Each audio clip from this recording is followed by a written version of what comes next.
Pengertian metabolisme.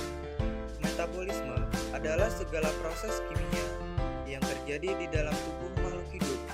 Proses metabolisme terbagi menjadi dua, yaitu anabolisme dan katabolisme. Anabolisme adalah proses sintesis molekul kimia kecil menjadi besar yang membutuhkan energi. Katabolisme adalah proses penguraian molekul besar menjadi molekul kecil yang melepaskan energi. Metabolisme protein.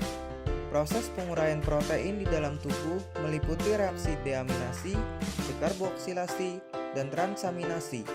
Proses ini juga berkaitan dengan siklus urea, beberapa biosintesis asam-asam amino, dan bagaimana keterkaitan antara metabolisme protein dengan metabolisme karbohidrat dan lipid. Hati merupakan organ tubuh di mana terjadi reaksi katabolisme maupun anabolisme protein. Asam-asam amino yang terbentuk dibawa oleh darah ke dalam jaringan untuk digunakan. Proses anabolik maupun katabolik juga terjadi dalam jaringan di luar hati. Asam amino yang terdapat dalam darah berasal dari 3 sumber, yaitu absorpsi melalui dinding usus, hasil penguraian protein dalam sel, dan hasil sintesis asam amino dalam sel. Banyaknya asam amino dalam darah tergantung pada keseimbangan antara pembentukan asam amino dan penggunaannya. Bila kelebih asam amino akan diubah menjadi asam keto yang dapat masuk ke dalam siklus asam sitrat atau diubah menjadi urea. Hati berfungsi sebagai pengatur konsentrasi asam amino dalam darah. Dalam tubuh kita, protein mengalami perubahan-perubahan tertentu dengan kecepatan yang berbeda untuk tiap protein. Protein dalam darah. Hati dan organ tubuh lain mempunyai waktu paruh atau half-life antara 2,5 sampai 10 hari. Protein yang terdapat pada jaringan otot mempunyai waktu paruh 120 hari. Rata-rata tiap hari 1,2 gram protein per kilogram berat badan diubah menjadi senyawa lain. Ada 3 kemungkinan mekanisme pengubah protein, yaitu 1. Sel-sel mati. Lalu komponennya mengalami proses penguraian atau katabolisme dan dibentuk sel-sel baru. 2. Masing-masing protein mengalami proses penguraian dan terjadi sintesis protein baru tanpa ada sel yang mati.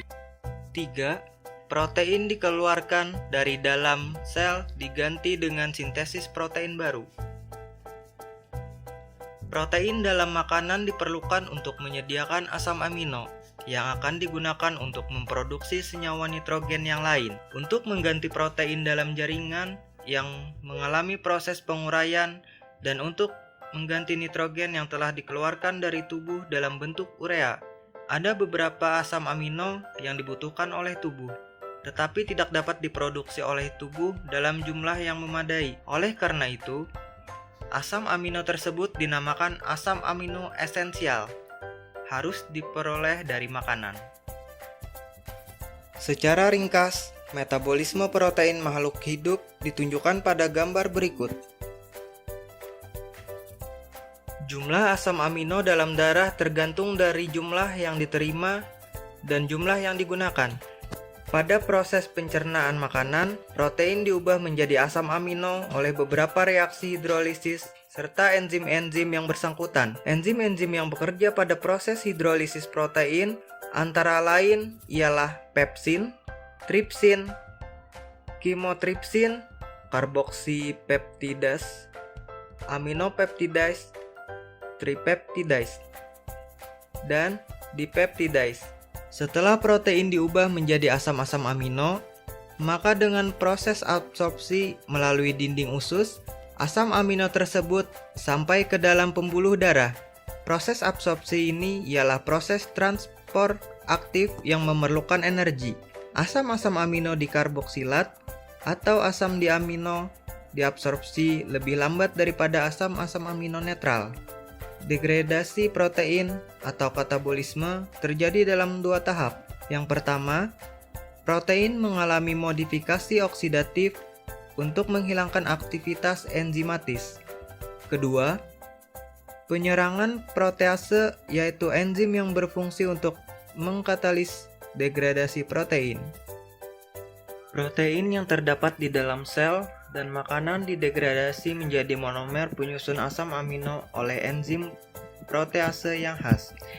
Protease tersebut dapat berada di dalam lisosom maupun dalam lambung dan usus. Katabolisme protein makanan pertama kali berlangsung dalam lambung. Di tempat ini, protease khas pepsin mendegradasi protein dengan memutuskan ikatan peptida yang ada di sisi NH2, bebas dari asam amino aromatik, hidrofobik, atau dekarboksilat. Kemudian di dalam usus, protein juga didegradasi oleh protease khas seperti tripsin, chymotrypsin, carboxypeptidase, dan elastase. Hasil pemecahan ini adalah bagian-bagian kecil polipeptida. Selanjutnya senyawa ini dipecah kembali oleh aktivitas aminopeptidase menjadi asam-asam amino bebas. Produk ini kemudian melalui dinding usus halus masuk ke dalam aliran darah menuju ke bagian organ termasuk ke dalam sel. Reaksi transaminasi asam amino. Katabolisme asam amino terjadi melalui reaksi transaminasi yang melibatkan pemindahan gugus amino secara enzimatik dari suatu asam amino ke asam amino lainnya. Enzim yang terlibat dalam reaksi ini adalah transaminase atau aminotransaminase. Enzim ini spesifik bagi ketoglutarat sebagai penerima gugus amino namun tidak spesifik bagi asam amino sebagai pemberi gugus amino. Transaminase mempunyai gugus prostetik, piridoksal fosfat, pada sisi aktifnya yang berfungsi sebagai senyawa antara pembawa gugus amino menuju ketoglutarat. Molekul ini mengalami perubahan dapat balik di antara bentuk aldehidnya atau piridoksal fosfat yang dapat menerima gugus amino dan bentuk teraminasinya atau piridoksamin fosfat. Dalam reaksi ini tidak terjadi deaminasi total karena ketoglutarat teraminasi pada saat asam amino mengalami deaminasi.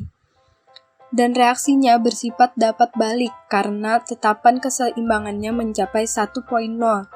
Tujuan keseluruhan reaksi transaminasi adalah mengumpulkan gugus amino dari berbagai asam amino ke bentuk asam amino glutamat. Ada sekitar 12 asam amino protein yang mengalami reaksi transaminasi dalam proses degradasinya. Beberapa asam amino lain mengalami proses deaminasi dan dekarboksilasi. Reaksi deaminasi asam amino. Proses deaminasi asam amino dapat terjadi secara oksidatif dan non-oksidatif. Contoh asam amino yang mengalami proses deaminasi oksidatif adalah asam glutamat. Reaksi degradasi asam glutamat dikatalisis oleh enzim L-glutamat dehidrogenase yang dibantu oleh NAD atau NADP. Deaminasi non-oksidatif prosesnya adalah penghilangan gugus amino dari asam amino serin yang dikatalis oleh enzim serin dehidratase. Asam amino treonin juga dapat mengalami deaminasi non-oksidatif dengan katalis treonin dehidratase menjadi ketobutirat. Dekarboksilasi asam amino merupakan cara lain dalam degradasi asam amino penyusun protein. Reaksi ini menghasilkan senyawa amin. Degradasi asam amino protein menghasilkan limbah nitrogen berupa amonia. Senyawa ini bersifat racun bagi organisme tertentu. Agar tidak beracun, biasanya gugus amino diekskresi dari tubuh dalam bentuk urea, yaitu suatu senyawa yang larut dalam air bersifat non-toksik sebagai bentuk ekskresi nitrogen. Proses metabolisme protein dan asam amino. Proses metabolisme protein dimulai dari proses pencernaan di mulut sampai di usus halus, dilanjutkan dengan proses metabolisme asam amino. yaitu sebagian besar zat makanan yang mengandung protein, dipecahkan menjadi molekul-molekul yang lebih kecil terlebih dahulu sebelum diabsorpsi dari saluran pencernaan. Protein diabsorpsi di usus halus dalam bentuk asam amino yang nantinya akan masuk ke dalam darah. Dalam darah, asam amino disebar ke seluruh sel untuk disimpan. Di dalam sel, asam amino disimpan dalam bentuk protein atau dengan menggunakan enzim. Hati merupakan jaringan utama untuk menyimpan dan mengolah protein.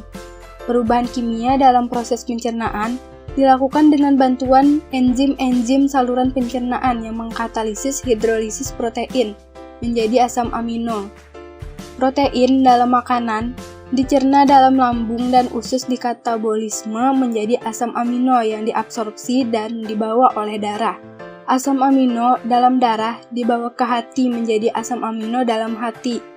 Kemudian, asam amino tersebut ada yang disimpan dalam hati atau intrasel dan sebagian dibawa oleh darah ke jaringan-jaringan tubuh.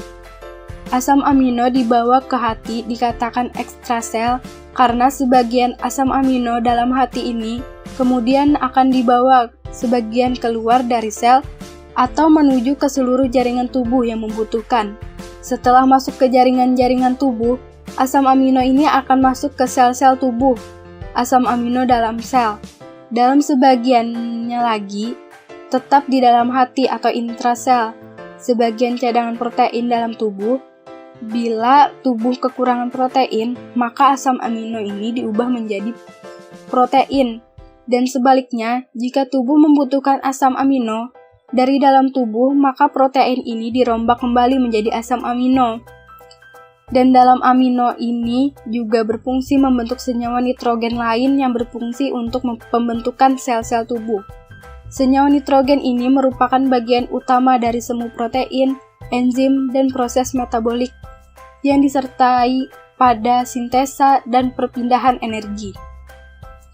Keseimbangan nitrogen tubuh dikatakan positif bila N masuk ke tubuh yang lebih besar dari nitrogen yang keluar dari tubuh, berarti sintesis protein lebih besar katabolismenya. Terjadi misalnya pada masa penyembuhan, masa pertumbuhan, masa hamil. Keseimbangan nitrogen yang negatif berarti katabolisme protein lebih besar sintesisnya. Terjadi misalnya pada waktu kelaparan, sakit. Keseimbangan nitrogen yang seimbang terdapat pada orang dewasa normal yang sehat. Bila ada kelebihan asam amino dari jumlah yang digunakan, maka asam amino diubah menjadi asam keto. Proses perubahan tersebut terjadi dalam siklus asam sitrat atau diubah menjadi urea. Berikut proses perubahan asam amino menjadi asam keto dalam siklus sitrat. Asam amino yang dibuat dalam hati atau dihasilkan dari proses katabolisme protein dalam hati dibawa oleh darah ke dalam jaringan untuk digunakan. Proses anabolisme dan katabolisme terjadi dalam hati dan jaringan. Asam amino yang terdapat dalam darah berasal dari 3 sumber, yaitu yang pertama, absorpsi melalui dinding usus, yang kedua, hasil katabolisme protein dalam sel, dan yang terakhir, hasil anabolisme asam amino dalam sel. Kelainan metabolisme protein. Metabolisme adalah proses pengolahan atau pembentukan dan penguraian zat-zat yang diperlukan oleh tubuh agar tubuh dapat menjalankan fungsinya. Gangguan metabolisme protein menyebabkan ketidakseimbangan zat-zat dalam tubuh. Protein merupakan sumber energi bagi tubuh. Salah satu penyakit akibat gangguan metabolisme protein dijelaskan dengan ditemukannya penyakit yang terjadi karena kekurangan protein. Kekurangan protein hampir selalu disertai dengan kekurangan energi. Hubungan antara kekurangan protein dan energi dapat terjadi karena protein merupakan salah satu sumber utama penghasil energi. Jika dalam makanan yang kita makan kurang mengandung energi, maka tubuh akan mengambil protein lebih banyak untuk menjadi energi. Ini berarti protein dalam tubuh akan semakin berkurang. Penyakit yang terjadi karena kekurangan energi dan protein ini biasa disebut dengan penyakit kurang energi protein atau KEP. Penyakit ini ditemukan pada anak-anak atau ibu hamil. Penyakit KEP ini juga dapat menyerang orang dewasa. Misalnya pada orang yang mengalami kelaparan dalam waktu yang lama atau menderita penyakit kronis. Namun, pada umumnya, penyakit ini terjadi pada anak-anak antara usia 2-5 tahun. Ketika mereka berhenti minum ASI dan menerima makanan tambahan yang kurang mengandung protein atau tidak sama sekali, ketika penyakit KEP ini menyerang seorang anak, maka akan muncul gejala seperti kekurangan energi dan kekurangan protein. Pada penderita marasmus atau kekurangan energi, pertumbuhan penderita atau anak, yaitu berat badan dan tinggi badan terganggu, penderita sangat kurus. Adanya perbesaran hati, kulit tanpa keriput, pada bagian muka terdapat kulit yang berlipat-lipat, sehingga muka anak seperti muka orang tua yang sudah keriput. Mudah terserang diare, infeksi saluran pernapasan, dan batuk rejang. Pada penderita kekurangan protein, ciri-ciri yang terjadi adalah adanya gangguan pada pertumbuhan berat badan dan tinggi badan, lemah, kurus, apatis, kulit tanpa kering, rambut tipis atau jarang, kehilangan nafsu makan, diare, adanya perbesaran pada hati, dan anemia. Definisi protein terjadi pada pemasukan protein kurang atau kekurangan kalori, asam amino, mineral, dan faktor lipotropik. Akibatnya, pertumbuhan tubuh, pemeliharaan jaringan tubuh, pembentukan zat anti dan serum protein akan terganggu. Penderita mudah terserang penyakit infeksi, perjalanan infeksi berat, luka sukar sembuh, dan mudah terserang penyakit hati akibat kekurangan faktor lipotropik. Penyakit karena kelebihan metabolisme protein tidak ditemukan secara langsung. Kelebihan produksi protein dapat disebabkan karena gangguan kerja insulin, seperti misalnya diabetes mellitus dan diabetes insipidus. Proses metabolisme protein. Protein yang dikonsumsi oleh manusia pada umumnya berasal dari lauk pauk dan kacang-kacangan. Protein ini masuk ke dalam tubuh akan mengalami sebuah proses pencernaan dan berubah menjadi asam amino. Pada proses pencernaan ini dihasilkan zat sisa berupa feses, yang selanjutnya didefekasikan yang melalui anus. Asam amino hasil dari pencernaan selanjutnya akan ditransportasikan oleh plasma darah yang mengandung sistem sirkulasi yang menuju ke sel atau jaringan.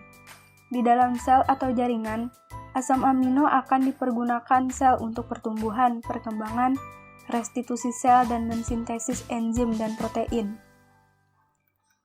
Apabila jumlah pada asam amino berlebih, maka sisanya akan dioksidasi melalui peristiwa respirasi untuk menghasilkan energi. Respirasi dengan menggunakan substrat asam amino akan menghasilkan zat sisa yang berupa senyawa karbon dioksida, hidrogen dioksida, dan amonium hidroksida. Karbon dioksida dan hidrogen dioksida dalam bentuk gas dari set diangkut oleh plasma darah dalam pembuluh darah yang menuju ke paru-paru untuk diekstraksikan keluar tubuh, sedangkan hidrogen oksida dalam bentuk cair akan diangkut menuju ke kulit dan ginjal. Hidrogen oksida setelah sampai di kulit akan diekstraksikan dalam bentuk keringat, dan hidrogen oksida setelah sampai di ginjal akan diekstraksikan dalam bentuk urin. Senyawa amonia dan amonium hidroksida merupakan senyawa yang bersifat racun, yang sangat membahayakan sel. Oleh sebab itu, sebelum dikeluarkan harus diubah dahulu menjadi urea di dalam hati, yang sehingga tidak berbahaya bagi tubuh. Dalam bentuk urea, sisa metabolisme ini dipindahkan ke ginjal untuk diekstraksikan dalam bentuk urin.